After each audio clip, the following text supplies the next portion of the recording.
Welcome to Sideline Sports, everybody. It is me, as always, Jake, along with my co-hosts John and JB. JB is back this week. We're happy to have you back.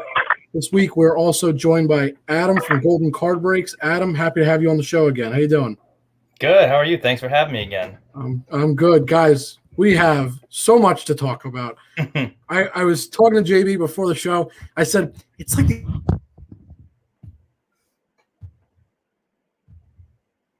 Uh-oh.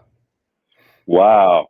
He was so excited he froze, guys. He was telling me about all the things that are going on in the NFL. I think this is intentional. I think it is. Look at the face. I think it's intentional. I think it was a setup to have me talk about the Patriots, trying to win again, signing 2 tight ends. John, I mean, you're the Miami fan, John. I mean, that's got to bother you. How do you feel about that? It's smart by the Patriots. I mean, giving Cam Newton not just 1, but 2 top tight ends. I mean, they added, oh my gosh, so many pieces. I didn't expect this from the New England Patriots because, as you see, Patriots don't typically spend money. That's never been the Bill Belichick way, is go out and spend money. It's always draft guys, do it the homegrown way, and then whenever they get paid, whenever they go to get paid, get rid of them, bye, get a, next man up. So, but Bill Belichick, I guess, is getting with the times. So, I mean, good for the Patriots, bad for us, but maybe they'll give the Bills 2 losses, and that'll help us, ease into that division crown. What do you mean, benching Tua? That's going to help you guys. Well, Jacoby Brissett's a solid backup, and this is Tua time. It's an entire offseason. He's fully healthy. I'm excited. It's going to be fantastic. You even got the Dolphins jersey on, so you can't talk bad about it. Well, I can talk bad about the coach. I mean, you don't bench a starting quarterback because you don't it's a close game. You don't go from 5-11 tank, that tank job to 10-6. I mean, and talk bad about a guy. I mean, that's pretty good with actual talent. I don't think that was anything to do with the coach. I think that the that 10-6. No. That was all the coach. I'm saying the benching, okay. the Tua, and I think that they started with Fitz. That was the goal because Tua was hurt. He didn't have a full off season. The COVID pandemic. He really had no off season. If you really want to talk about off seasons, and they were winning, and so I think they were intending on not winning this year and getting a better draft pick. And said, okay, well, why don't we go to Tua to tank because we're winning right now? And sorry, I will cede the floor to our intro that's delayed by I don't have a watch on, but delayed by a few minutes. Sorry about that. We started off with the Patriots, so you're caught up. Perfect. John was just explaining to us how he's excited that they're going to beat the Bills twice, so the Dolphins will do better. Why do I miss when John speaks madness? I mean, come on. John. All right, John, I wanted to rehear what you said, but based on what I'm hearing, you're speaking nonsense again, which I don't miss that. Like anybody else, you can go back and watch the show after it's over anytime you want here on Sideline Sports.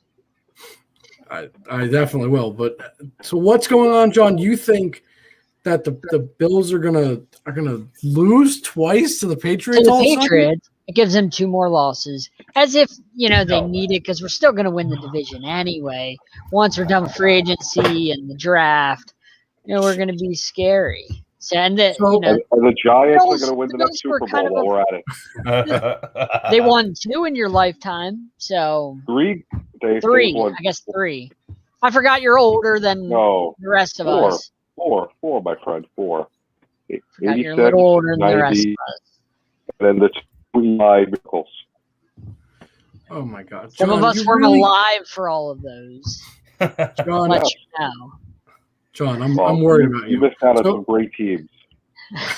Did we go over yet what the Patriots actually did, or did we just start talking about? I've been waiting for that because I think before we go into what John is saying, we devolve into madness because that's a rabbit hole that we'll definitely have to go down because John won't let us avoid it. However, the first important step is we need to talk about what Bill Belichick and the evil empire, as I love to call them, decided to do in the first 2 days between yesterday and today. They decided, well, we don't like losing anymore. So if we take away all the free agent players that are important to people, we can't lose, I guess. It seems the logic that's what Bill Belichick decided, because just offensively, they went absolutely nuts. Cam has zero excuse to suck this season, because I'm going to just run down a quick list of the 4 guys that they decided to go out and get. It started out with Jonnu Smith, who will be signing a 4-year, $50 million contract. So you think, all right, they got their tight end. That's great. But that wouldn't be the end of it, because today, as if that wasn't enough, they decided, well, one good tight end isn't enough. Let's go get another great one. Let's go get Hunter Henry, who now is going to be signing for 3 years and $37.5 million. So now they're going to be having 2 great tight ends. But that's not all. They went out and get Nelson Aguilar after he had a very nice season in Vegas. 2 years, $26 million. It's a nice receiver for Cam to have, especially after a good season in Vegas, like I said. And then they weren't done there offensively. They decided, let's go get one more guy. Let's go get another stud. They went out and decided they were going to get Kendrick Bourne from the 49ers. 3 years, $22.5 million, and that was just on offense.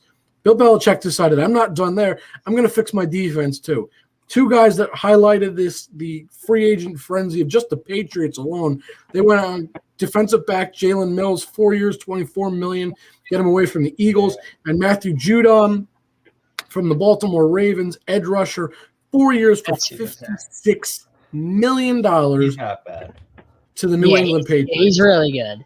I mean, I agree with you on that one. I'm not totally impressed with the whole. I mean, Henry and Judon are the 2 names. Aguilar, couldn't catch COVID if he was in the COVID room. I mean, some Eagle hands are retreads. horrible. I'm not worried about him. He was horrible in Philly. He did okay in Vegas. I don't really like him. Kendrick Bourne. Help him too much. Kendrick Bourne. Who cares about that guy? Yeah. I agree. I think Cam Newton was actually the worst signing of them all. I mean, I was blown away that they decided to do year 2 of the Cam Newton experiment, especially if you're going to go after all these free agents. I like the Hunter Henry and I like the Jonnu Smith signing, because I think he's thinking to go back to that Gronk and Hernandez duo type offense, which I think makes sense if Hunter can stay healthy, which is obviously an if, but I get why he's doing that. So I don't flaw you for those 2, but Cam, I don't think was a great signing. I don't think Aguilar was a great signing. I think Jalen Mills is probably the second worst signing of them all. Yeah. That dude couldn't cover COVID. That guy's burnt toast. Yeah. Oh my God. I mean, listen, you guys know, you're a Giants fan. You've seen it. I mean, the Eagles, they had more guys getting behind them maybe than the Cowboys. That's how bad their secondary was.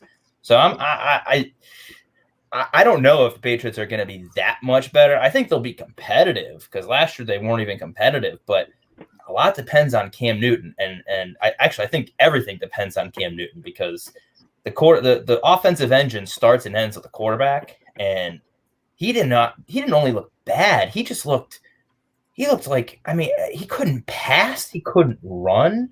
It's everything. Part of it, though, if you look at his numbers pre and post-COVID, there was a significant difference. Jake, I'm sure you could probably pull it up if you want. You're better at pulling that up pretty quickly. Sure. Threw like 7 touchdowns or something. Ooh. Yeah, but no, there was a significant difference in his numbers and his play. I don't think he's the quarterback he was after watching last year, but I think that there's definitely an effect that COVID has long-term on these athletes, and at least, in the short turnaround to come back from it. And I think we saw that with Cam last year, because he wasn't the same guy when he got back. He wasn't the same guy at any point. Well, he was a little bit better at running, managing the game prior to that, though. You're not going to beat. I don't think they signed him to be a game manager. You're not going to beat the Dolphins or Bills, like the two best teams in that division right now. Dolphins. You're not going to get with the Dolphins. The Dolphins won 10 games. If you're going to bet your starting quarterback, they won 10 games. You're not going to this year. You have to give credit to 10 games. And the Dolphins got better. They're already getting better. Their defense is legit. You got to give them that. Their defense is legit. And they had 0 weapons last year for Tua to throw to. Besides Gesicki, they had nothing. Gesicki was always hurt. Well, Parker was always hurt too. Yeah, Parker's always hurt. He's been hurt for 5 years, 4 or 5 years. So but if you're the Patriots, you're not going to beat the Dolphins or Bills. Whichever one of those end up with the division, then the other one probably gets a wild card, or contends for a wild card. You're not going to beat that with Cam Newton, is my point. I agree. Great signings, really good signings, but Cam Newton is not the guy that's going to put you past Josh Allen, and that's what you're shooting for. Well, hold on. I have to ask I don't know what world we're living in. Hey, John, man, I know my football. John, you just said he won't beat Josh Allen, but weren't you the guy that just a few minutes ago said, and I quote, they'll beat them twice during the regular season? But do you know what I'm saying? Josh Allen is the gold standard in the division. I know what you're saying, but I have to pose the question. Which one is it? Are they going to beat them or not? I'm hoping for 2 losses. I'm hoping these signings add 2 losses to the Bills' resume. That's all I care about. I'm not worried about the Pats. But I'm saying the Pats aren't going anywhere. To John when he flip-flops. But the Pats aren't going anywhere because Josh Allen and the Bills are currently the gold standard, much like the Bucks are the gold standard for champions right now. You have to. That's the bar you have to set. Is the Bills currently because they won the division. Why would the Bucks be the gold standard for champions? Is that because for the NFL? They're the gold standard. Tom Brady's the quarterback. Tom Brady's the gold standard. Got it. Right. But when there's a gold standard, that's what you're shooting for. That's what you have to be. Right. You're shooting to beat Tom Brady because he's the GOAT. Well, good luck being Tom Brady because he's he's a statistical anomaly in terms of. Funny enough, the AFC East plays that division. So it will be Bill Belichick. It will be Bill Belichick versus Tom Brady this year because AFC plays the NFC South. Here's the question: do you think that Belichick considered going after Tom Brady again? Too much pride. Too much pride. I was going to say too much pride. Yeah. No, I don't know. Pride getting away with another Super Bowl. Here's what I'll say about the Patriots, though. I think these signings are great. And I think, John, you may not like to hear this, but I think they'll contend for second place in the division. I'm not saying they're going to win it. No. I didn't say they're going to win it. I said they're going to contend for it. What I mean by that, it's going to fight between the Dolphins and the Patriots. I don't know how this team's going to look on the field. On paper, it's starting to look really nice, especially with 2 great tight ends for Cam. That's just on paper, right? And they added a nice defensive piece in Matthew Judon. That's on paper, it looks nice. So on paper, I think I can make the argument, fine, it looks like they're adding some pieces. If all goes well, this team could be a good team that doesn't win the division, but makes a run at second place. That's on paper. I don't know what's going to happen when they get on the field, but I think it's going to be an interesting story to see what happens because Cam is getting 2 incredible weapons.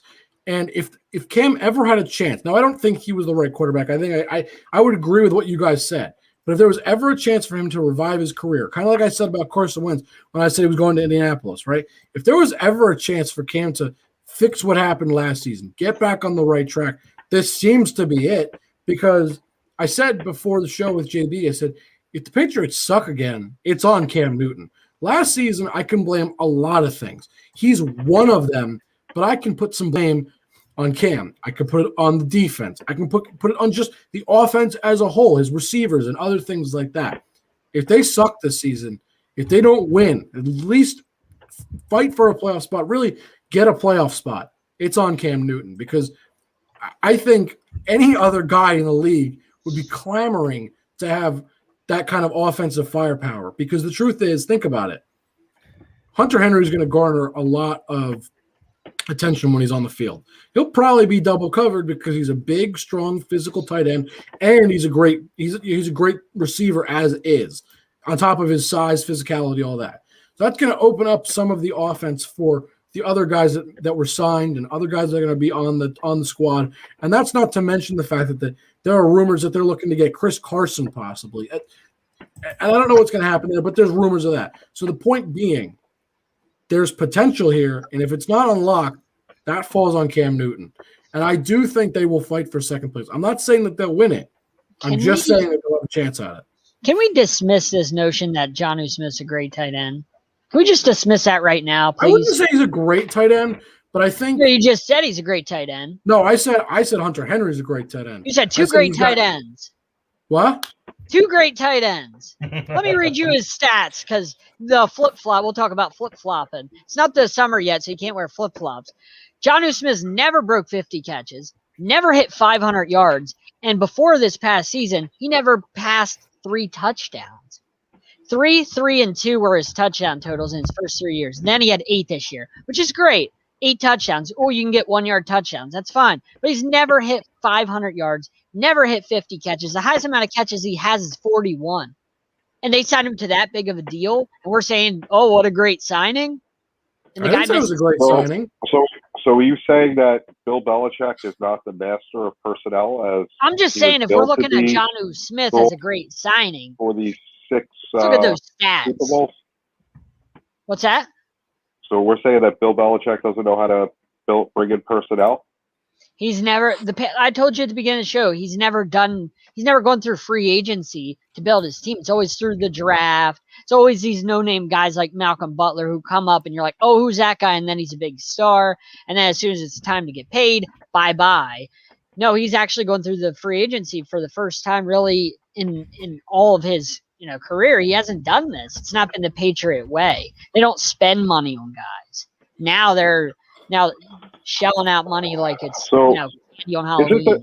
Is it the Patriot way or is it the Tom Brady way? Because Bill Belichick coached in Cleveland. Tom Brady's only played for 2 teams. He's won with both. So who's better? I don't know that question. I don't know because we really can't say. I mean, Tom Brady, like I said, Tom Brady went to the most loaded team. John, you don't think you can say? Watch me. I'll say it right now. There was no Bill Belichick way. There was no Patriot way. It was the Tom Brady way, and it's very clear and evident because guess what? He went from one team. He won with them. He went to another team. He helped fix things there. He helped bring guys in, and he won there. They had one of the best defenses in football. He helped bring guys in. Picked up AB, picked up Leonard Fournette, got Tristan Wirfs. AB, Leonard Fournette. Who helped bring them there? I'm just saying, play-wise, he had that's not what I'm saying. Best offense you can get. So what was the difference? That's not what we're saying, John. Besides the losses, what was the difference between 2 years ago and last year in the Patriots? It's basically the same team, but except for I think there was some guy that got left off. And other than that, 2 years ago they had the biggest cake schedule you can have. It doesn't matter. Yeah. They had 6 cake schedules. Every Super Bowl was a cake schedule. The Bucs had a cake schedule. Well, you said 2 years ago. You didn't say all the other Super Bowls. You said 2 years ago. But you could only play the teams you're scheduled against, Sean. The NFL he asked. I think you're missing the point. It was a cakewalk to get to the Super Bowl. It was a cakewalk when they lost the Super Bowl because they lost the Super Bowl in a very highly contested game against a terrible team. Tom Brady's not the reason why that Patriots were bad last year. He's not. It was clear. They're bad because guys opted out. They have no weapons. Cam Newton's not good. The defense is normally good, but like I said, guys were opting out, and it affected the defense. And then Stephon Gilmore ended up with a big injury. So, And they shouldn't sign Cam Newton. I agree. I have no idea why they're so hell-bent on Cam Newton. I don't get it. I mean, they need to beat Tom Brady. Eli Manning retired. Spend the money. Bring him back. It's the only guy that's done it consistently. Right. Nick Foles. Maybe the Patriots get Nick Foles. And he did it once, but he won't be able to play in the regular season. He only wins when he's a backup. So. John, but the point was, I think that you missed was we were saying that the way the Patriots operated, the way they brought players in, the way they won, the way they kept themselves, I don't think anyone here, maybe besides you, thinks that was all Bill Belichick. I think I've all agreed that was Tom Brady, and it was really clear. It was a mixture of both of them. No, but it was really Tom Brady the whole time. When you look what happened in Tampa, and what I mean by that, the way they brought players in, that was Bill Belichick wasn't there. The common denominator between what happened on both of those teams was Tom Brady. And when you have a common denominator like that, it's pretty easy to say and point, it was that guy. He was a factor. I'm not saying he was the only factor every time, but he was clearly the main factor in both of those situations. And that's what we meant when we said you're not going to bring Tom Brady into Tampa Bay without giving him that power to bring guys in. When you bring a guy in like that, you're going all in. That's not what obviously. he's saying. But he said, who's the guy that brought those guys in? Well, that clearly they that's wanted to play with Tom Brady. They didn't want to play with Belichick. Clearly, that's why the Bucs signed him, is Brady. so they could give him the power. Yeah, because he could flaunt the 6 rings, which he got with Bill Belichick. So no, he could flaunt that they're going to win another ring. That's why they want to play with him. Right, but they got 6 because they did win the ring. Before Brady, Belichick coached in Cleveland. How was he as the Browns coach? I wasn't old enough. He wasn't good. I know that. He was pedestrian. He got fired. So, and believe me, I like Belichick. He was the defensive coordinator for the Giants. Then against Cleveland. It doesn't matter where it was. Doesn't matter. You don't win. Nobody wins. A great coach wins anywhere. A great coach should be able to win anywhere. I mean, Bill Belichick won it's your system. 7 Super Bowls because he won one with the Giants, correct? Rick Pitino, right? Wins anywhere. Guys that win anywhere will win anywhere. Belichick lost Brady. How was his team last year? Looked like the Browns before the Patriots. Phil Jackson didn't win in New York, but we're not saying he's a bad coach. He won in LA though. But he a great coach wins anywhere, correct? He won a great in LA. A great coach. The fact that he couldn't win in New York doesn't ruin his reputation, but it hurts it. I think we can all agree on that. Actually, I agree. Exactly. Is 2 out of 3 anywhere, or is that most places? Okay, thank you. We just pointed out though that your example you said. John, I think you missed Sideline Sports. We'll see you next week. I think what John seems to have missed was we just said the fact that he couldn't win somewhere else hurt his reputation, which goes towards our point. That's okay, John. Go by what JB said. And the same way, if Tom Brady didn't win this year, it probably would have hurt his point. Look, Bill Belichick won 2 out of 3 places. He won in New York, and he won with the Patriots. He wasn't the head coach. Yeah, he still won. Win's a win. No, he wasn't the head coach. I mean, Robert Ory has 6 rings. I'll give him Tom Brady, right? I mean, maybe. Big Shot Bob.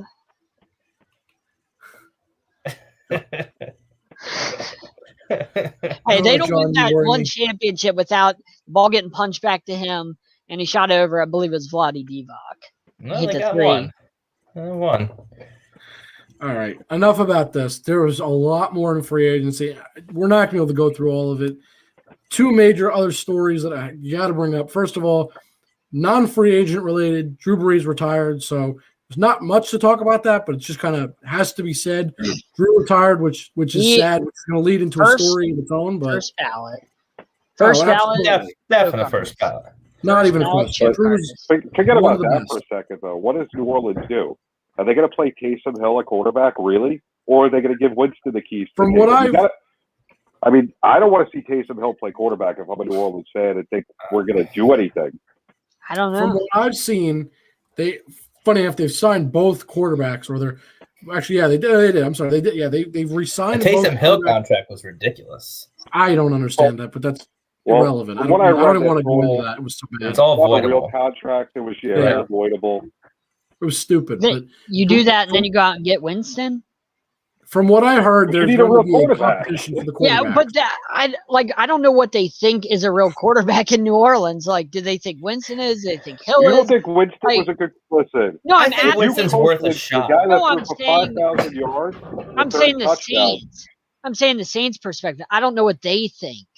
Like, I don't know what they think is a real quarterback. Because they didn't even give Winston a chance. They put Hill in over him this year. I agree. I thought that was the dumbest thing ever. I have no idea what they're thinking is my point. Like, write this time down. John and Adam agreed.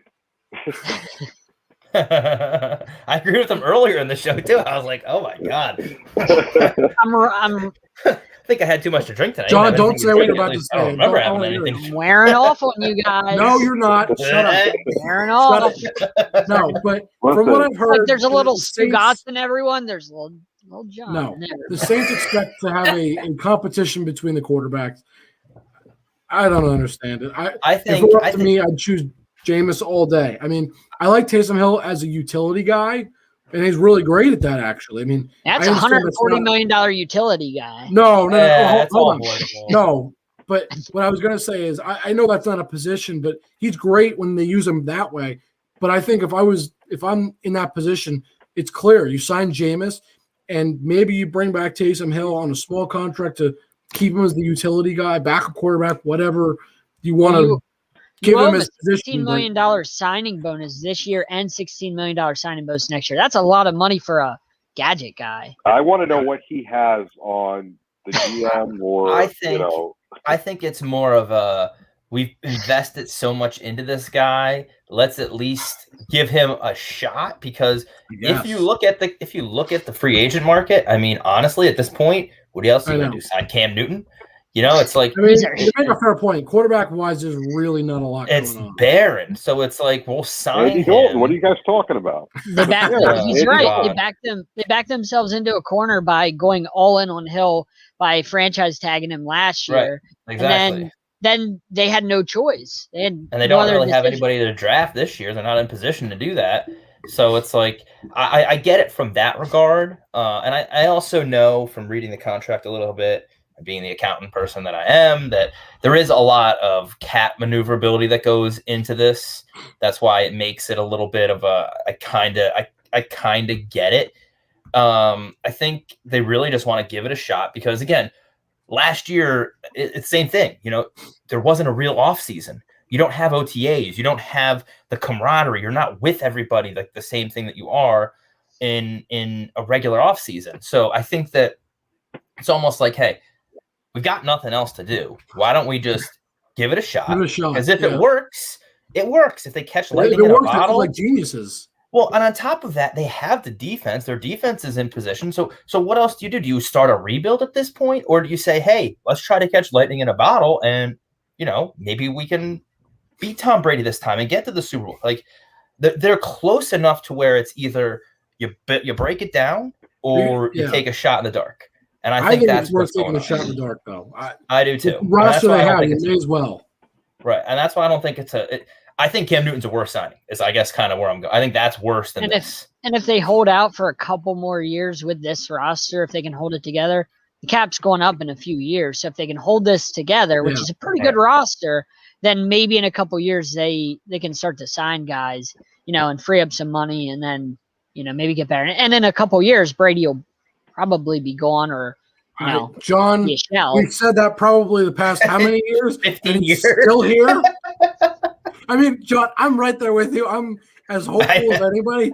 But I mean, I think for the past at least 4 or 5 years, I was thinking, maybe next year Brady will be gone. Maybe the next year he'll be gone. Well, he's still here planning to play past 45. We're gonna see if our next guest, when he comes on, Rafael, has a prop on that. How many years Brady will play? Because there should be. There should be. No, but the other big news, there was a lot, and I'll go over a couple of signings. I'll just list off some stuff, but quickly, Aaron Jones back to the Packers, says, let's run it back. I got to tell you, I was a little surprised by that.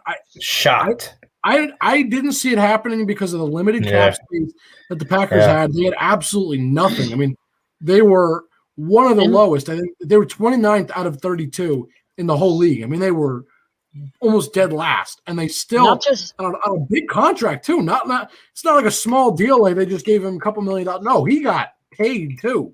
I mean, good for him. 4 years, $48 million. He's getting good money for that. Not just that, but they also drafted AJ Dillon this past season. Yeah, and they really liked him this season. They really liked what he did. So that had a lot of people, including myself, thinking that, Aaron Jones is going to be gone. AJ Dillon's going to be the new guy with Jamal Williams. Right. We're trying to figure that out. That's kind of what I thought, and a lot of people thought was going to happen. And then they threw a curveball and got Aaron Jones back. So really good running back, depth chart there. But, I thought AJ Dillon and Jamal Williams were going to kind of head that backfield. Here's my question. It's been lingering in my head. How much do you think Aaron Rodgers influenced that decision? Oh, absolutely. You don't think he had a say in that? I think it was all him. He was I guarantee talking it to was all Aaron Jones and said, Aaron, I need you back. You can't leave me here. Right. I can't be alone. Aaron Rodgers probably like, I'm leaving if you don't sign him. Sign him or I don't play. Right. No, but and there was I don't want to go too far into it because there was so many signings. But I gotta say, I gotta leave it with this when it comes to that signing. I'm not gonna not commend the Packers for doing that, but I don't know that they needed to do that. I think they could have let him go, and I really think they could have stuck with AJ Dillon. He's a good running back from what we saw, which was not a lot, understandably, but he's a big, strong back from what I saw. He is physical as anything.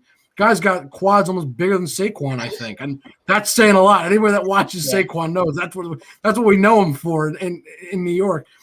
I don't think it was a bad decision. I mean, Aaron Jones is Aaron Jones. His name speaks for himself. He's a great running back, but I think they could have done without him, and I also think he could have gotten paid better if he went somewhere else. So I also commend Aaron Jones for saying, you know what, I'm coming back to Green Bay, and he definitely took a pay cut because I think we could all sit here and say he could have easily been paid a considerable amount more had he gone to another team like, let's say, Miami, which was a destination that I had on the top of my list of somewhere he may have ended up. Like there was a chance he ended up there. Yeah. I think he was first. I think he was first team All Pro choke artist this year. Aaron Jones, him and Aaron Rodgers, both first team All Pro choke artists. So that was good for them. They, you get a. I heard you get a John boost. again. I heard you get a boost whenever you make first team All Pro. All right, choke artists. Aaron Rodgers is used to that. Being Peace out, guys. live in the ship. I'm not even going to acknowledge that. Look, there was a couple other things. I'll just mention some of the other signings because there was so many. Von Miller back to the Broncos. That was a big one. If he plays. Ryan Fitzpatrick to the Washington football team. Gronk is coming back as far as we know, at least, to the Bucks. We got Andy Dalton to the Bears. I mean, there's so many. I know I'm going to miss about 1,000,001. I could see Jacob throwing things at the screen right now. Right? Bud Dupree's going to the Titans. I mean, there's so many signings. What are the Steelers doing? How do you sign Ben Roethlisberger and let Bud Dupree go? Like, what are you thinking? I don't know. You really make TJ Watt's job a lot easier too. So I don't understand that. A couple other. No sense. I don't mean to cut you off. Just a couple other big ones. Yannick Ngakoue is supposed to go to the Raiders as far as we know. Obviously, pending deals tomorrow. That may be signed. Chargers are adding Corey Linsley, and I guarantee Justin Herbert's sitting there saying, "Oh, I like to hear that," because now he's getting an All-Pro center, getting some protection, which he's going to need. There were a lot of more signings. I mean, there were so many. It's not even funny. 2 days, and there were, I would guess, at least 50 huge signings that I could go through a whole list, and I'm not going to go through it. If you want to check it, go on ESPN, look them all up. There was a lot, and there's a lot more to come because deals are not finalized yet. Deals will be signed as soon as tomorrow, probably. That's when they can be signed as of 4 p.m. Eastern, but there's a lot to come.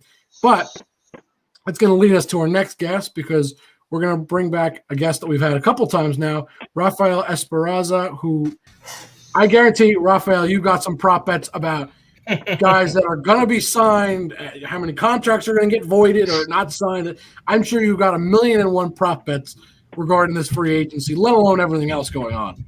Welcome to the show.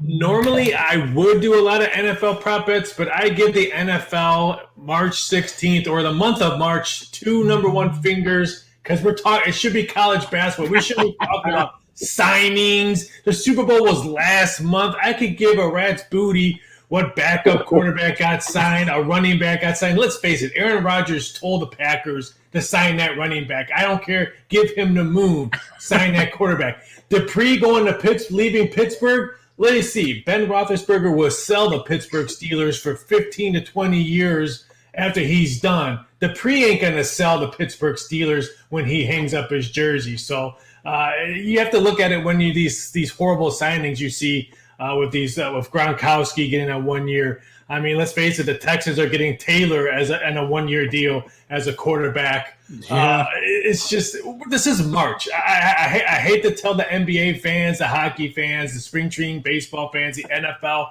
March should be college basketball. Everyone else take a seat back, have a couple cocktails, shoot some guns in the air in New York, whatever you want to do. But March is always about college hoops. Rafael, I got to ask one question before we get into March Madness. It is NFL related. I know you don't want to talk about it, but JB made a great point. So we got to ask, is there a prop bet on how long Tom Brady's going to keep playing? Do you have one? I'm going to put one up probably, maybe not this weekend, because they're going to try to really focus on college basketball, give the college hoops some love. Absolutely. What I'm hearing, and I have a good source that follows Tom Brady since the Michigan days, a good friend of his. He really wants to play 2 more years. He wants to defend the championship, of course, try to make it again, and maybe play 1 more year after that. And what I've understood, he's told the TB franchise, hey, draft a quarterback in the next couple of years. I'll stay here and groom him. I'll still want to start, and then we'll hand the ball off to him and leeway. I don't see him going past 3 years. He'll stay. He'll play for 2 more years. All right. And the over-under will be 2.5. All right. Well, there you go. So my question with that, just real quick, if he's got 7, if he wins 8-9, just say, does he take a shot for 10? I would. If he gets close to, let's say he has 9. Oh, he's coming back for 10. I'm sorry. If you can do this every commercial, you're doing it. I know. Yeah, I agree with that. I think he's got to, yeah. Well, then if he gets 10, he's going to have to chase Bill Russell, right? I was going to say, look what Bill Russell gets to do. He loves doing that. I mean, Bill Russell doesn't have enough fingers. But the only thing about Bill, if you're going to compare Bill Russell and Tom Brady, let's face it, Tom Brady's going to be the GOAT of quarterbacks, and I don't see anybody perhaps passing him. Bill Russell has this many, and he's not even considered top 5 as a GOAT. Well, that's a shame. Should be. I agree. Another day. No one should. I always tell the youngsters, everyone says Jordan, LeBron, Kobe. You know what? Talk to Bill Russell, then call me back. Bingo. All right, we got a lot going in March Madness. Rafael, how are we going to break? Yeah, how are we going to break this down? Like how? Because I was talking about this last night. How in the world, with all these Duke not being there and Kentucky not being there, how in the world are you filtering this? With everything you do. Not to interrupt you, Jake, but I'm curious. No, it's okay. You're asking the questions I'm thinking anyway, so you're right on point. Well, if you're gonna look at Duke and Kentucky, you want to just put in that we're still in a pandemic. So if you kind of think of it that way, then it's really not that weird. I watched, and I'm gonna admit this on your guys' air. I watched the whole women's bracket because I have to do odds on the women's bracket. And you know what I didn't hear yesterday during the women's bracket? Notre Dame. Notre Dame has been in the women's bracket year after year after year after year. Yeah. They were silent last night. They weren't in a bracket. So I always try to tell people, Kentucky, Duke's not in there. But last time I checked, I still have to wear a mask to go get a hamburger. So it is what it is. Duke will be back. They just had some awful injuries. People leaving because of either their draft status. Kentucky, I think they're finally realized we just can't sign one and dones and think they're going to gel. Yeah, it worked a couple times, but when was the last time they cut the nets down? They haven't. So I think they're going to get back and all that. But I'm excited. There's going to be some upsets. Keep an eye on Cleveland State. Keep an eye on Oral Roberts. There's going to be some upsets, and I would not be shocked if a double-digit a seed or even a double-digit odds cuts down the net. Wow. Interesting. No Gonzaga in your – You know what? Gonzaga has been the biggest thorn in my ass. When I worked in Vegas, everyone bet them. Every time they win, we would pay them. We would just open up the registers and tell the customers, just grab whatever you think you want, because they would just crush us day after day. And I would love to see them cut the nets. Gonzaga, I believe, are the West Coast of Duke and North Carolina of college basketball. I mean, this is their first probably they're going to have a first guy one and done this year. He'll probably leave. This is the first time they're going to have that. They just draft. I mean, they just steal people all over the world to play for them. They're the Duke and North Carolina of the West Coast. I'm sorry, UCLA. You haven't hung a banner in a while. I'm sorry, the Mountain West Conference. You guys haven't done nothing in a while. Gonzaga is the Duke and North Carolina of the West Coast in college hoops. It hurts me. I'm a huge St. John's guy.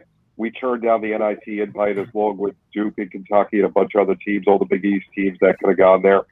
But, seeing teams like Gonzaga, who are consistently good now, and you have a team like St. John's that plays – this year they didn't play at the Garden, but they'll play at the Garden for most of their home games when they in the regular season.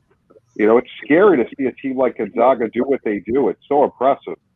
Yeah, I mean, they beat all the other number one teams already this year coming into the tournament because of their non-conference. Last year, before the pandemic screwed everyone, they had probably one of the toughest non-conference schedules and still was in the top 5. And they, like I said, they're not afraid to play anybody. But 15 years ago, they were playing the BYUs, the Pepperdines, but they weren't playing the big wigs. Now they're playing the big wigs in their non-conference, and they're getting huge, huge W's. Yeah. So I have a question to pose, if you will. So we talked about the teams that are not in it. Duke is not there. Kentucky's not there, right? The big names that we expect. Seeing that those teams aren't there, Gonzaga is like the big number one. And I put quotes around that. Like every year there's one team that's the favorite. One of the 4 number 1 seeds is generally speaking the favorite. Gonzaga looks like they are the favorite this year just based on of the teams that we normally talk about, right? They're the 1 number 1 seed that seems to be left as like I talk about with Duke. They're not there. Those teams. Is it finally their year, or is it just another year of disappointment where they look great and they just can't win? I think the committee put them in probably the soft region. I can't. Why do I call the West region? It's because they're all in Indianapolis. But I think they got the easiest West division on there. I mean, I feel bad for Michigan, who's probably got the toughest one. But if Gonzaga doesn't cut the nets down, I think the Big Ten will cut it down. Because let's face it, the Big Ten conference was probably the best conference all season long when it comes to college hoops. We're not shocked. And I'll be rooting for Illinois, even though my sister is an IU alumni. But I'm going to be rooting for Illinois because I'm sorry, that guy wears a black mask. I don't want to butcher his name on your guys' show. Now with his black mask going to the rim and making easy layups left after right. So I haven't filled out a bracket in probably 25 plus years since I've been in this industry. But if my national championship is Gonzaga in Illinois, that's what I have in the national championship, and I have Texas coming out of the so-called East, and I have Arkansas coming out of the so-called South. But I still think it's going to be 2 number 1s. And again, I would love to see Gonzaga cut down the nets. I think they're just a better overall team. And I'm scared that BYU gave them, I think it was last week, where they were down double digits at halftime. BYU shoots 73% from the field in the first half, 63% from three-point land, and then Gonzaga comes back and beats them by double digits in the second half. That's just crazy because anybody that shoots 70% in the first half and loses by double digits in the second half, that's just amazing. I'll throw it to everybody else. What are you guys thinking? I don't want to, I want to throw that question to everybody. What are we thinking about? Is it their year? I'm thinking it's finally going to happen. I mean, they've been the Cinderella before. And they've done some amazing things, but this isn't a Cinderella anymore. This is a college powerhouse now. And what they've done with that program, I mean, the Big Ten, forget about them. Every year the Big Ten gets all these schools in there, and 9 out of 10 times the Big Ten doesn't show up. I'm glad to see Illinois ranked high. They got, 1 seed, and I love that Juwan Howard when he's done with Michigan. But the Big Ten traditionally disappoints. I'm a Big East guy. I don't like how I felt the conference was disrespected as usual. But I think Gonzaga is going to take it all. John? Yeah, I'm curious if about Michigan State. I don't know if they made it. I know they have their playing game. Not sure when that is. Michigan State Spartans presented by Quicken Loans. Let's make sure we get their name right because that's their new name. Curious about them. And Gonzaga is a bunch of frauds. So they're not gonna win it. They always end up choking somewhere down the line. That's a Gonzaga thing to do. Everybody gets excited about Gonzaga, and then guess what? You get to Elite 8, Sweet 16, and guess what? They choke. John, is this how you get like with your Dolphins? You think they're going to be good and then they suck? Gonzaga's going to fall apart. It's about time John says something ridiculous. He's been too normal for this entire He's been too tame. I don't like it. I'm right there with you. Look, I'll jump on John's side on this one. If you're Gonzaga, you have to keep an eye out for I know you guys are sleeping because you guys are in the East Coast, but keep an eye out for the Gachos of Santa Barbara, who will probably beat Creighton. Because let's face it, Creighton's had some locker room issues. They haven't played well towards the end of the season. I have them winning, and Virginia has to play Ohio in that same bracket, where Virginia will not be able to practice until tomorrow because they have 6 guys on COVID list. So their bench is going to be really light. So that means the Gachos will probably have to play Gonzaga in the Sweet 16. And I'm sorry, UC Santa Barbara is no easy out. So if the Gonzaga has a hiccup, it's going to be in a Sweet 16 against the country. They always do. They always do. You're waiting for that Gonzaga slip up. It happens every year, and it's going to happen again. This is the year of the upset, man, in the tournament. Wow. If you're looking for a crazy bracket and your bracket to just be busted, this is the year of the upset where just wacky things happen all over the place. Yeah, but with COVID and no Duke, no Kentucky, no teams to really dominate the top, it's just going to be zany and wacky. Did you watch? How many minutes of college basketball did you watch this Zero. year? That explains his idiocy. Okay. It all he's got a Baltimore Orioles band in the background. I got to give the guy love. Let me explain to you this. Orioles are going to win the World Series. Gonzaga has. What's your prop bet on that? They are not afraid to play anybody. The fact that it is a prop bet. They're not afraid of anybody. They say, let's do it. And they beat them. No, you got to respect them. It's fine, but when have they won a national championship? When's the last time that happened? Always has to be a first time. Not with Gonzaga. They always choke. It's like the Atlanta Falcons. Everybody thought the Atlanta Falcons with Julio Jones every year would do it. Matt Ryan would every year would do it. Got to the Super Bowl once, and guess what? So, it's just choke artists. Russell Wilson is better than Mahomes. Just is. Wow. John. Look, Russell Wilson likes to choke. Russell Wilson likes to choke too. So don't get me started on that. So I thought he was better than Mahomes. Who's better than Mahomes then? There's not a lot of quarterbacks better than Mahomes. Are we back to double talk? Are we talking Are we talking playoffs? Are we talking regular season? What are we talking about? We have to break it down. All right. John, I'm just going to. I have to ask what you're John, getting. I'm going to stop it right now because I don't want to hear it because this is going to be a silly conversation. Quick note: Michigan State plays UCLA on Thursday. Michigan State Spartans presented by Quicken Loans. Get it right. Oh, I'm so sorry, John. It's going to be MSU Spartans, not Michigan State. It's going to be MSU Spartans. MSU Spartans presented by Quicken Loans. They play on Thursday. That's the point. I'll make my point real quick. If Gonzaga ever had a year to win, this seems to be it. This is the easiest, and I put quotes around that, easiest bracket they're going to have as compared to their previous years. It's not easy. I know it's not. It's never easy. But if you compare it to the last few years where they've been on the rise, now they're getting to the top. They are the top dog this year. Boy, I hope they lose the first round. I really do. Because I'm going to jump on here.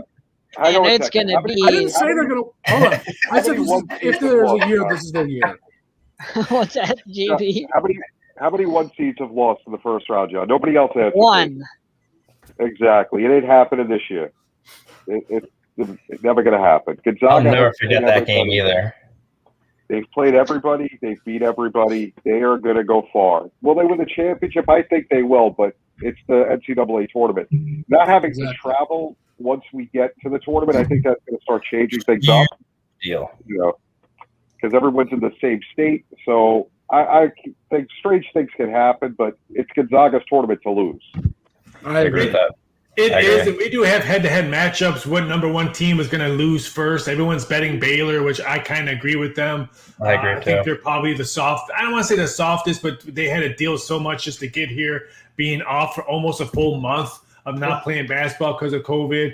I would think they're probably the biggest. Michigan, with a bunch of injuries from the Big Ten conference, they could be a little bit soft on there. But like I said, I think Gonzaga. I have them going to the Sweet 16 pretty solidly, but after that, like I said, there's a bunch of question marks. And you got to figure, with all being in Indianapolis, Gonzaga's a huge fan base. They're not going to have that many fans when they come to these games. I think that's why the Big Ten Conference and some of these smaller schools might gel a little bit better than these bigger schools like Oregon, who always travels well. during the NCAA tournament. They're not going to have their fan favorites all there. So keep an eye out for these smaller schools that used to playing with no fans in the stands because they're in a small school, gelling well compared to these big dynamite schools, usually needing that fanfare to get them over the hump in the second half where it might be a tight game. So I agree. We could see probably one of the biggest double-seeded seeds advancing. We always know 12 versus 5 is always one. There's always 2 or more each year. 12 beats a 5. We could see a whole bunch of stuff like that. So keep an eye on that. You never know. All right. So we didn't get to hear Adam's prediction, so we'll start there. Adam, what did you think? First of all, we never really got to get to you about that. I want to hear what you had to say. I feel bad. You're sitting there, you're making points, you're commenting. We didn't get to hear what you thought. So I'm not a huge college basketball guy in general, but I am a March Madness guy. So I'm definitely on the Gonzaga bandwagon for this year. I think it makes sense this year, and I also think the fact that you're in Indianapolis is a big deal. I think that you're not traveling as much. I think that in this environment right now, not traveling and being in the same place where you don't have to worry about, COVID and COVID restrictions and, you're kind of in more of a routine. It's kind of like you have a home field advantage. So I think that that's something that hasn't been mentioned in this entire conversation. I don't know. It just seems like the stars have aligned for them to be the like you said, the top of the cream rises to the top. And I feel like it's their year. So yeah. That's where I stand. I think, like you said, Baylor, I think that they're definitely weak. I think they could be the first one out. I'm looking at the bracket right now just to double check. I mean, I think people slept on the SEC a little bit. I think Alabama and LSU are 2 tough outs for Michigan to get through, for them to get to the Final Four. I don't think Michigan's going to be there in the Final Four. I think that has a chance to be a higher seed. Cleveland State over Houston. That was interesting, Raph. I was Vikings, tough outs. That's interesting. I think Houston's definitely a little bit on the overrated side, just from the little bit that I've watched. But I don't know. It's going to be interesting to see how all the different, restrictions impact teams. Like I saw the other day, if a team backs out, they have other teams lined up to pop into March Madness. Like, when has that ever happened before? That stops in 7 minutes. It stops at all teams have to notify the committee by Tuesday night if they have the amount of players that can dress. So the first four out, they go by order to substitute a team. So I haven't heard anybody besides 7 refs being sent home because 3 of them got tested positive for COVID. But it's just my point is how, like, the fact that that's even a thing just goes to show how different this year's tournament is going to be than any other tournament. So I agree. I think there's going to be I think it can go one of 2 ways with these types of things. It's either going to be the top seeds dominate, and you're just going to see big teams win because smaller seeds, if somebody gets sick or somebody gets hurt, it just they have that 1-star player, it just decimates their team. Or you're going to see a ton of upsets because it works the other way around. I don't think there's going to be like the middle ground. I think it's going to be one way or the other. Well, that's why if JB opens up his email after the show, I just sent him some fresh new prop bets. And the first one, will any team forfeit the NCAA tournament due to COVID? I did that prop bet to no -160, yes +120. I also did which seed would Joe Biden pick to win it all. And then my favorite prop bet that bosses actually gave me a physical phone call. Usually just give me a text or a thumbs up or a smiley face. And you have to read this specific to your friends, because all the men are going to appreciate this. Who will go down first in the NCAA tournament? Oral Roberts or Morehead State? I love it. I love it. The bosses love that one. They they pretty much told me I had to go to bed because I haven't slept really that much since the bracket has come out yet. So I was proud of myself on that one. I gave myself a pat on the back on that one. That was a good one. That was an interesting one. I was trying to figure out how I could put maybe the Oregon State Beavers in it, but oh man, that is awesome. That was good. Kudos to you. I got one more team I want to talk about, and I just want to.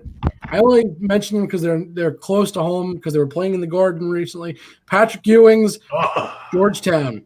What are we thinking about them? They were. I mean, look. First of all, they were surprised to come out of the Big East tournament. The fact that they won, period, was a shock to me. I mean, I don't think I would have ever picked them. I would have picked them last to win that tournament. I'll be honest, but they look great right now.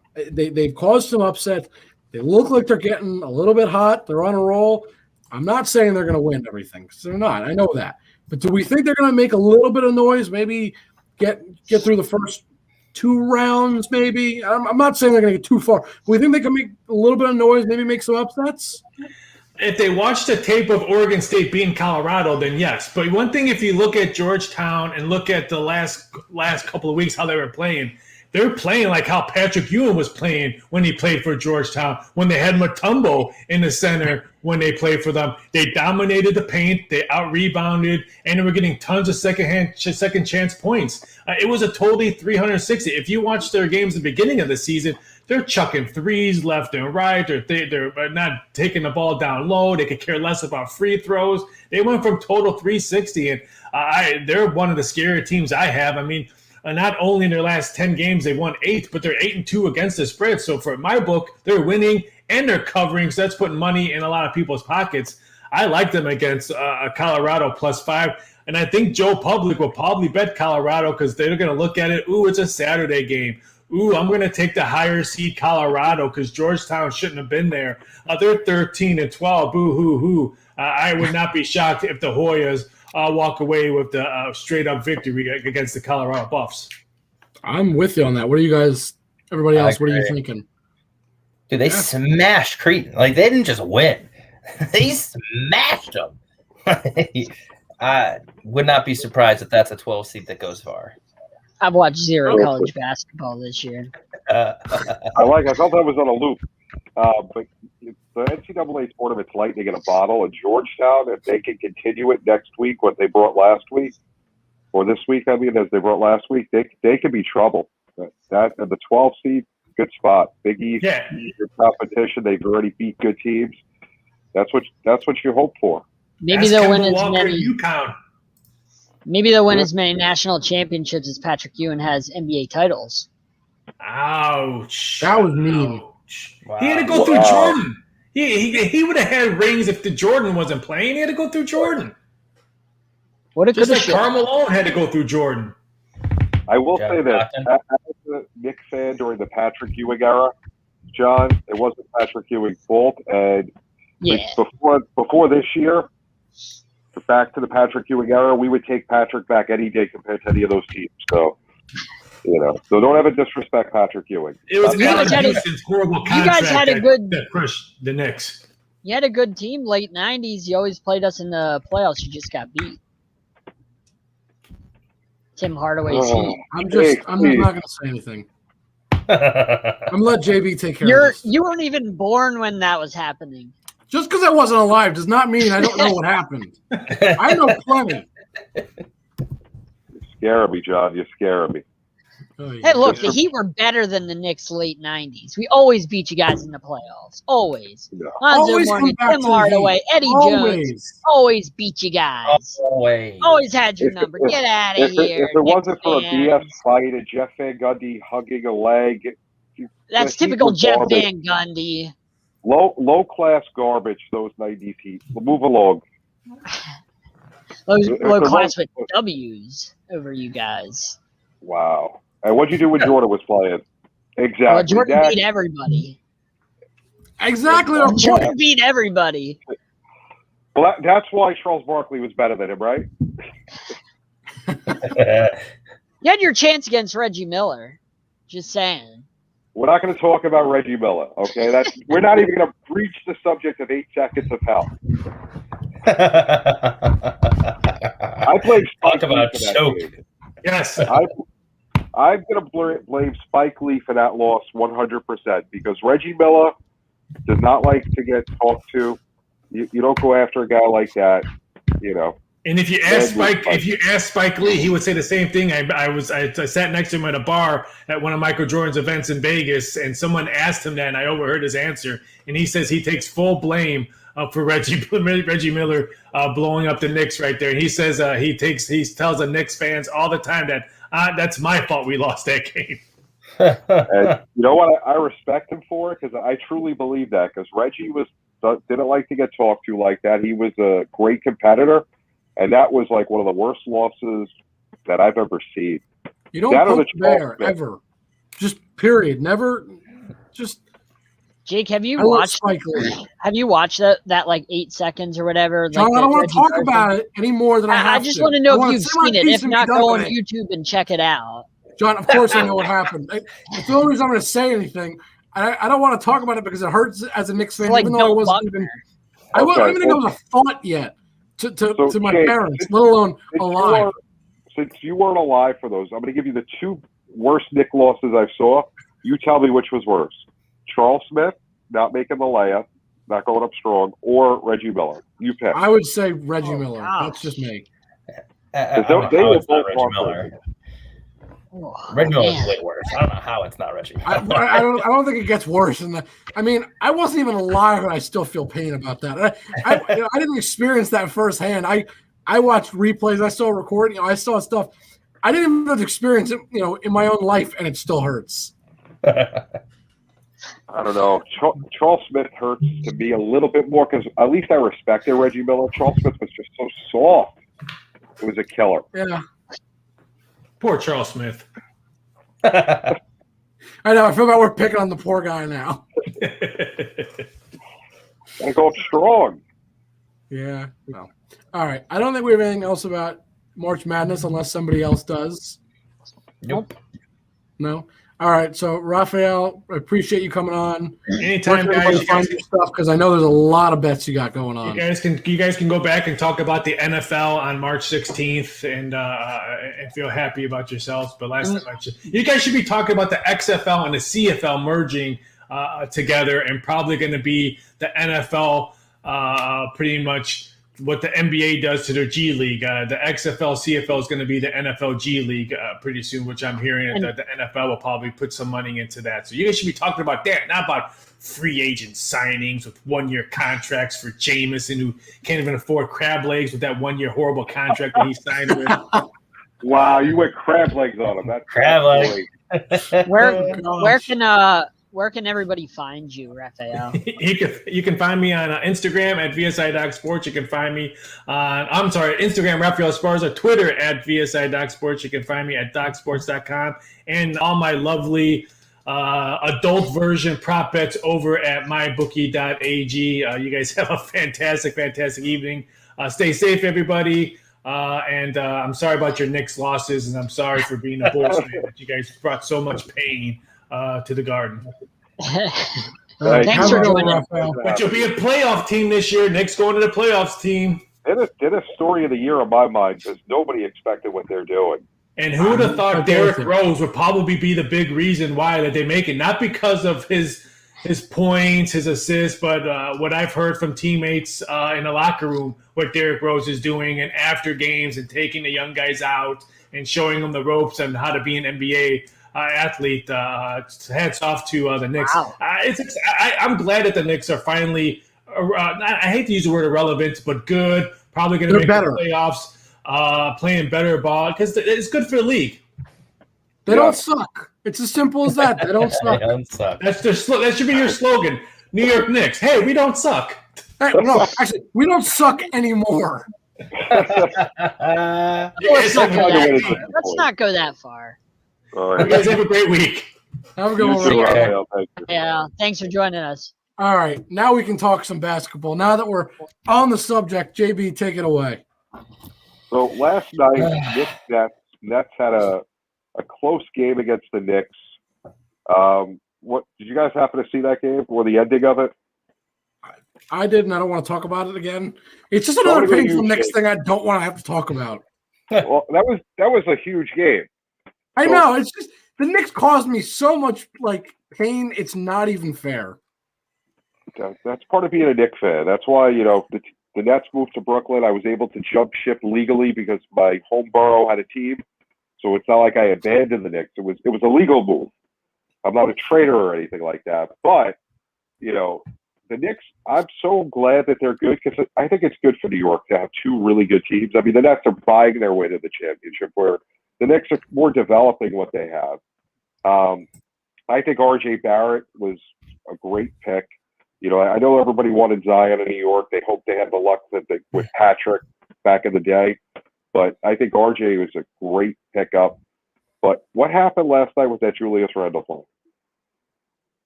I don't want to talk about it. I'm pained to even think about it. I'm pained. What do you mean? The referees became the story rather than exactly. Well, that's the problem. Look, I talk about this in NFL a lot too. Refs controlling the game, or refs, taking over the game, if you will, making a mistake, making a bad call, whatever it is. It kills me. I know we need refs, but man, they suck sometimes. So, but as a Knicks fan, do you feel the way that they played that they could be scary once they get to the playoffs? All right, so that's a hard question, and here's why. They are playing very good, especially defensively. I think that is one of the biggest things that they have added to their games. Is like their defense is awesome. I think the problem is the lack of experience is going to hurt them. I feel like if this was a team that had, let's say, 2 or 3 years of playoff experience, even if it was just first round, one and dones, whatever, they'd be a more viable, scarier, at least to me, a scarier team. The lack of playoff experience will hurt them because even if they pull on, let's take, I don't know, the Celtics, for example. Maybe they pull the Celtics. I'm just making up a team here, right? A team that hasn't looked as great as they can, right? I think we can all agree the Celtics have not looked as good as I don't think they've reached their full potential of what we think they can. They pull a team like the Celtics, though, but the Celtics have veterans, right? They have guys that know how to be in the playoffs. Even if they're not playoff winners, all of them, they've at least been to that stage in their career, that stage in the season. They've experienced the playoffs. They've been in the atmosphere, and that's a whole other thing that players have to adjust to. That lack of experience for pretty much all the Knicks, except for Derrick Rose, really, right? I mean, he's really the only name that has been to any playoff experience. That's going to hurt because R.J. Barrett looks awesome. But does he have any playoff experience? No. He doesn't know how to – I don't know that he's going to handle that pressure yet. It's not a knock on him. It's just it's a lack of experience. And I know that's something we've talked about in other sports too. It's important to have that experience. Just even if it's, one and done. That's the only problem I have for the Knicks. If they had some experience, I think they could be a little bit more of a threat. Not saying that they would – go out and win a championship, but they may be able to get past a first round, at least get to a second round if they had some experience. They're not there yet, but they are trending in the right direction. And I think if they could make the playoffs this year and next year, after those 2 years, so that'd be what, 23? 23, they could be, if they continue in the trend to trend up as they are, continue to get that experience by 23, they could be a contender and a team that will actually make noise. Now, Adam, you're a Philly fan, right? I'm not necessarily a Philly fan when it comes to basketball. I would say at this point, I'm probably more of a Grizzlies fan just because I have a decent amount of money invested in John Morant. But you're from the Philadelphia area? Well, I'm from Scranton. I went to college here, and that's kind of why my teams are all over the place. I would say I'm probably more of a Flyers fan than a Sixers fan, just because I got into hockey while I was in college and watched the Flyers when I got into hockey. But I would definitely say I'm a basketball, baseball guy first and foremost, and then there's basketball, or I'm a football, baseball guy, and then basketball and hockey is behind it. Okay. I'm more of an observer, I guess you could say, when it comes down to it. I like. You know me, I'm a card guy. I like investing in certain players and hoping that their team wins and sell it and make a little money off that. So, that said, I have Joel Embiid on my fantasy team, so I do follow the Sixers pretty closely, and I'm also in Philly, so I would like to see Philly win in general. I think that this injury is going to be an interesting take on how this goes, because 2 weeks when you're at really the crunch time of the season, it can be a while because he's a big guy. So 2 weeks you're out. How long does it take you to get back into shape and get back in? Is this a 2-week injury actually, or is this 4 weeks? Is it going to linger? I think that how he comes back is really going to influence how the whole East shakes out. But that said, if he's healthy when the playoffs come around, I think this is the Sixers' best chance to get into the finals. I just Ben do. Ben Simmons is soft. Yeah. Yeah, the problem is that he's not there to be anything but what he is. Don't they need him to be gritty? If I mean, on defense, yeah, but that's I don't think you can make an argument he's a bad defender. Because Embiid can't do it all. They need Simmons to step up. Can you trust Simmons? Not sure. I just don't know. I feel like the guy is soft, and JB was just saying about how that guy on the Knicks was soft, and you really don't want a guy like that in the playoffs. You want a guy who's tough and can. Hold on. I need to say this. I think John is saying all of this because he just thinks the Heat are automatically better because he's a Heat gritty, fan, as he always does. I was getting other teams. I was getting to the Heat next once we were done. Where's that rabbit hole? About how right now I think Philly is the team that the Nets have to be most worried about to get to the finals. But all of a sudden the Heat have woken up. They're 9-1 in their last 10. What's going on in Miami, John? Best defensive statistically since the middle of January, since the Heat got healthy, for the most part got healthy, that he'd have the best defense in the entire league since the middle of January. So, and they're 10-1 in their last 11, and they're up by 14 at the half right now in Cleveland. Cleveland's not good, but you play who your schedule is. Anyway, he'd have had the best defense since the middle. Who taught you that? But now who's rubbing off on who? I think JB's rubbing off on you, John. But that's got to be impressive. The best defense in the league since they got healthy, and they're above 500. Which you could say, well, they should be better, but they were hurt and had COVID all year. They've had to deal with that. So now that they're finally above 500, and they're starting to actually show the real team that they are. I think if you're the Sixers or the Nets, you have to keep an eye on them because everybody that overlooked the Heat last year, it's been documented. We know what happened. You can't overlook them again. If you do, then they're gonna do what they did last year.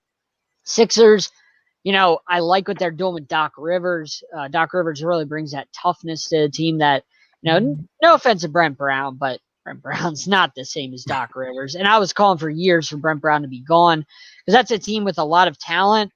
But they needed a coach. They had a coach, Brent Brown, that took them there, and then they need a guy that, time to get to the next step.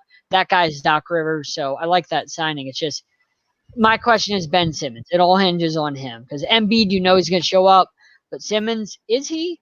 I still doubt that he has a backbone. He's a guy I don't think he has a backbone. Are you really like? I guess what I'm saying is, what does that matter? You're not gonna. It matters because when you get, going to be the guy that's going to take the shot, though. He's going to. But he has to. He has to. He's not. If you're the Sixers and you're sitting there hoping that I hope Ben Simmons makes this final shot, Embiid, you give it to him. Embiid, the ball to him, when they're down 3 and you need an inbound pass to hit a 3 to tie the game, Embiid's going to hit that, right? I would still give it to Embiid. Okay. All right. Thank you. Bye-bye. Sideline Sports checking off again for tonight. What? Why? Embiid's not going to hit that shot. You don't leave him open. He's not going to hit the 3. Nobody's worried about Embiid on the 3-point line. You want your shooters.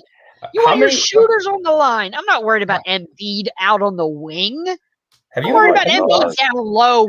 Have you watched any Sixers games? I'm not worried about so. Embiid. I don't think so. Good playoffs. If there's 5 seconds left in the pass, He actually hits I'll three-pointers. leave You know him that, right? wide open. John. I'm not worried.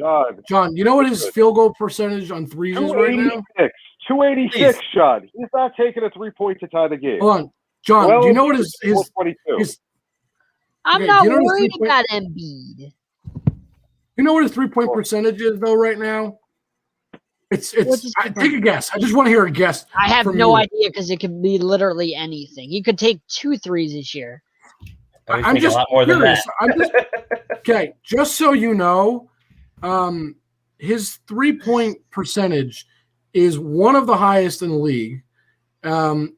Just so that's clear. Okay, I'm starting there. Joel Embiid lands at. I have to find him. I know what his percentage is. I have to find where he lands. But right now, he averages 3 shots a game, three 3-pointers a game. But his percentage is 42% on 3. Yeah. That's very good. Simmons is 28%. So do you want Simmons to take the shot? No. I want my shooters. I want my shooters to take the shots. I don't want centers to take the shots. Is he going to hit a knockdown 3? I don't understand his argument. He's not a Ben shooter. Simmons is not getting the ball. Case closed. I agree. I want my shooters shooting, not Joel Embiid. Hold on, John. Just to give you reference, just to give you some reference, another great 3-point shooter. He's underrated. That's our Kevin question. Durant. Kevin Durant is a great Hold on. Yes, Kevin I trust Durant, Embiid. great 3-point shooter. Never gets the credit for it because he's a bigger guy. Whatever, people overlook that. But right now, Kevin Durant's 3-point percentage is 43.4. Joel Embiid sits at. How many does he take? Are we really comparing? How many does he take? Hold on. What I'm saying is to give you reference on how great his 3-point shooting has been this season. Yeah, I'm not Embiid's comparing not a bad the 2 3-point players. shooter. That's why I don't get why you're talking crap on Embiid's 3-point shooter. I don't trust a big man What's to go not to out trust? and take the shot. That's John, the thing. if the You shot want your goes through shooter the cylinder shooting. through the net, when it goes through the net, that's who you trust, John. Right. Okay, This so isn't- if you're this going isn't to your father's NBA, John. This if is you're gonna- 2021. you're going to pass in from you call a John. timeout and you're like, oh, let's draw up a play for Joel Embiid to come off a pick and roll, catch it, and hit a 3. No, John, you realize it's 2021, right? This is not your father's NBA. This isn't the grandfather's NBA. They're not taking set shots like this. They take 3-pointers. That's the whole point of the game. Setters take 3-pointers. 7-footers are out behind the 3-point line. It's a different game. And he's good. That doesn't make me Right, trust. he actually hits them. It's not like he doesn't make me hit them. trust him with the last shot at the 3-point line. I would leave him wide open. The top, then you're gonna lose. John, I would. The way he's shooting the ball, you'd be crazy not to trust him. He has a higher 3-point percentage. You just told me he's taking 3-pointers a game. That's not. I'm not taking that serious. That's not the point we're making, though. My point is that he doesn't sit there and take only 3s. And John, also, just to give you reference, okay, you're saying he's doing 3 a game. Steph only shoots about 4.7. That's his average. So 3 sounds like a lot. Sounds like a very small number, but it's really not. It's not. I understand it sounds small to the average. Just listen, but when you compare it to, obviously, I'm not comparing him to Steph. But when you just compare their average 3 points made per game, it's not that far off. And more importantly, 3 points made per game is really not that high for most guys. What's Steph's? So Steph's 3-point attempt is 4.5. You said, and what's his percentage? His percentage is hold on, I gotta find it. 41.4. So he's actually lower than Embiid. So you tell me Joel Embiid's a better 3-point shooter than no. No, you would assume All right, I didn't say, but I'm giving you points of reference. That has nothing to do with anything. We're giving you points of reference to understand how great he's playing. I am getting tired right now. This is like running on the hamster wheel with this conversation. It's like talking to my 3-year-old trying to explain to him. No, that's not what I'm saying. We're not trying to say you that have he's to better do than the other math players. because you get dirty. We're just saying to give you some references on how great I don't trust his 3-point shooting is. You don't trust him. You can't deny. Though?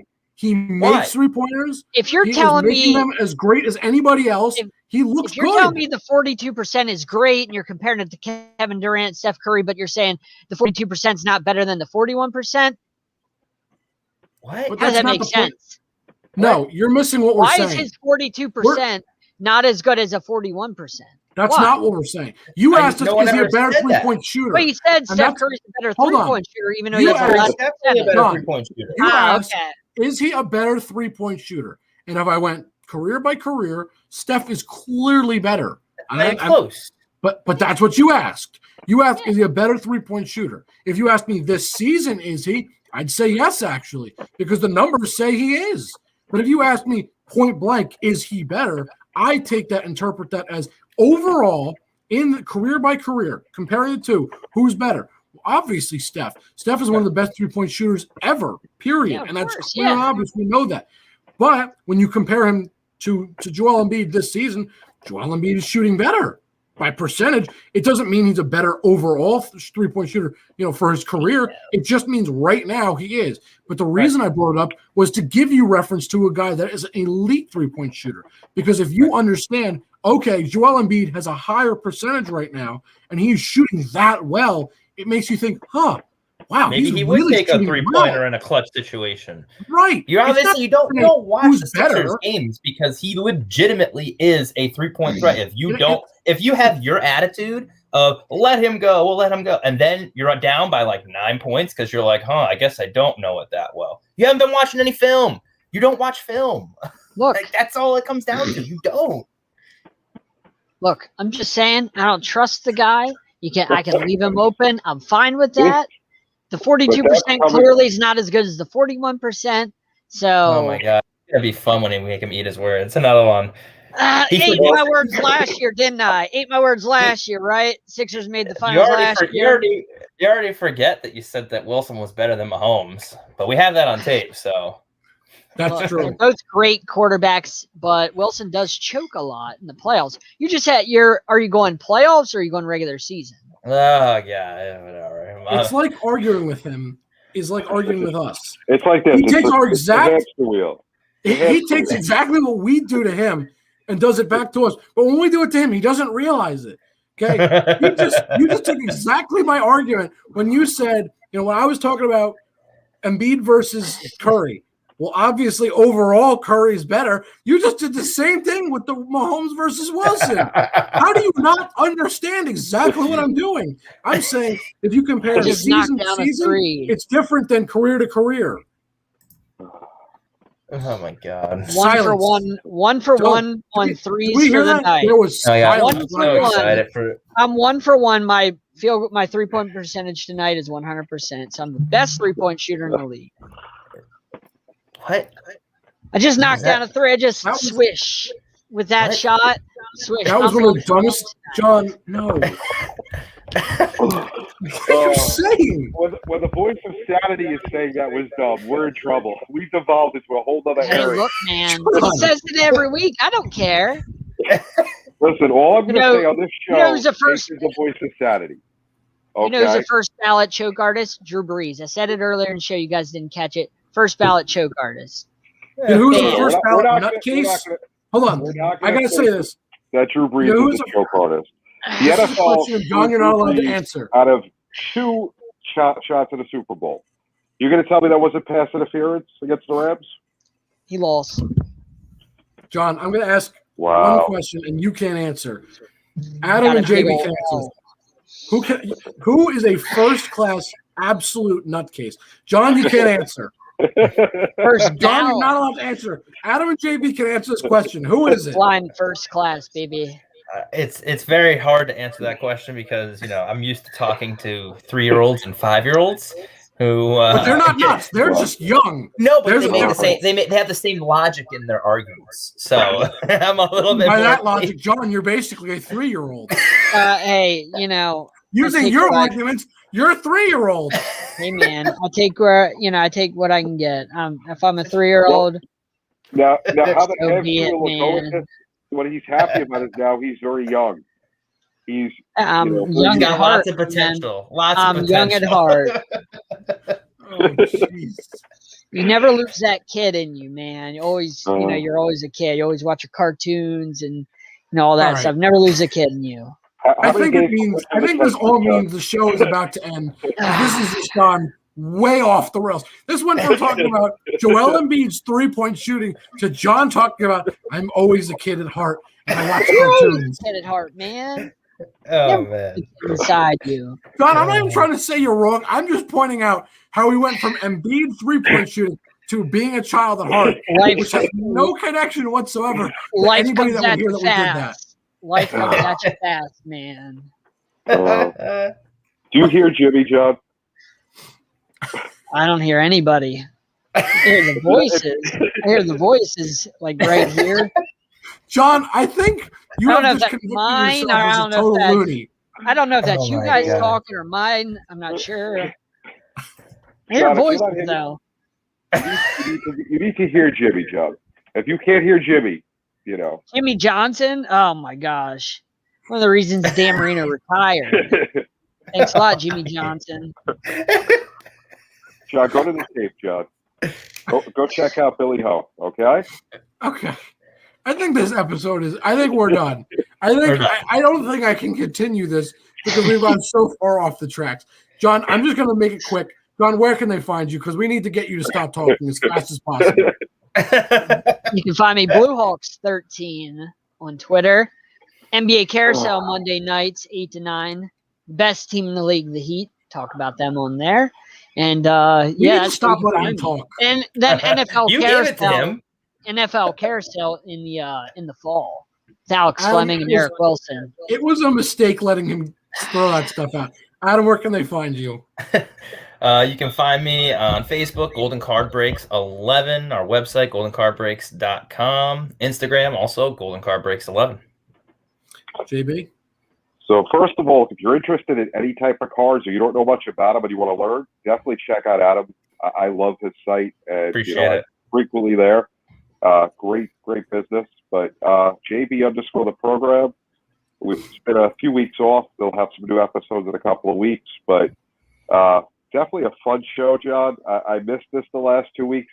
I feel like this was a coming home party for me tonight. I feel like we had a celebration. Hey, look, you've gone through a rough time. I wanted to bring you back, into a little bit of Looneyville. John, if this is your way of giving a person a gift, I'm really scared for your wife and kids because that is not a good gift. Happy early birthday, JB. Happy early birthday. I did meet his wife, and I thanked her for being the same one of the family. And his kids are adorable. That's all I'm going to say. Thank you. You guys can find me on Twitter at Jake_Malik. And more importantly, you can find Sideline Sports on Instagram and Twitter, as you see on the bottom scrolling by, at Sideline Sport 1, YouTube and Facebook of Sideline Sports. Guys, this was an interesting episode.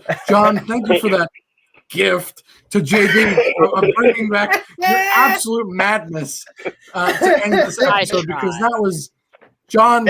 I'm going to leave. This is my final note. You are one of a kind, and that is for sure. Hey, I wanted to let our audience know to check out Diamond in the Rough podcast. Robert Street on the Sideline Sports Network does a great job there. Check out Bryce Lewis on our network. He covers the Atlanta Falcons and Atlanta Hawks.